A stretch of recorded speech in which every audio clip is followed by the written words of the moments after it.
Noong una ako nagnegosyo, akala ko sapat na yung masarap ang pagkain mo at masipag ka. Pero mali pala, marami akong pagkakamali. Mali ang location, mali ang sistema, mali ang mga desisyon. At umabot sa punto na nalugi ako ng higit 500,000 o kalahating milyon. Bakit daw sa Binondo ako lumipat at nagtayo ng panibagong negosyo? Ang dami ng established na kainan dito. Pero ibang nakita ko, hindi competition ang problema. Ang tanong ay, ano ang mabibigay mong kakaiba?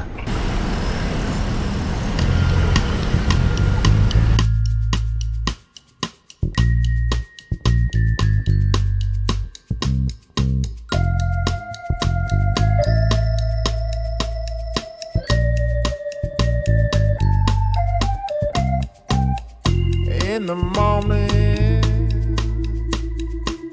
I wake up feeling no pain.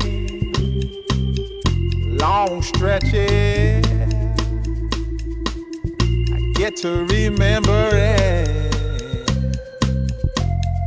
Then I see my bed is empty on one side. Back in the sheet, only place I can hide. Order po. In the morning, I'm wondering how I'm gonna get through the night. Sick and weary, and only your love gonna make it right.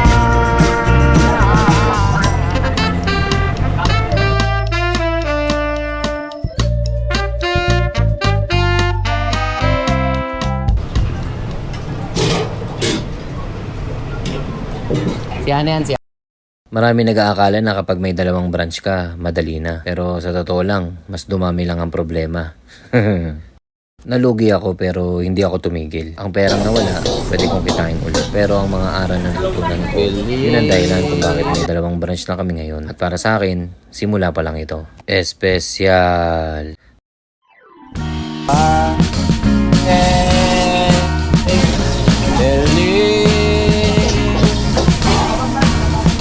I am waiting for a burst at the end of the night. mirin. Under street lamp, red face flame by the light. I'm going away, gone away,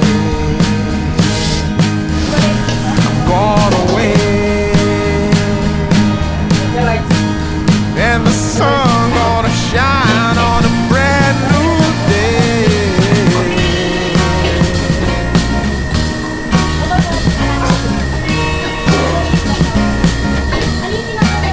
Must be somewhere welcome me into the fold. Corn yun, pasuyo. Blooming flowers, as much as I can hold. I'm gone away, I'm gone away, I'm gone away. And the 23. sun gonna shine on a brand new 3 po, 23. Ano to, tabi mo?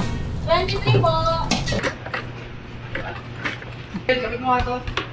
Sa susunod na episode, ipapakita ko kung paano ko pinapatakbo ang dalawang branch sa isang araw at bakit hindi sapat ang masarap na pagkain para magtagal ng isang kainan.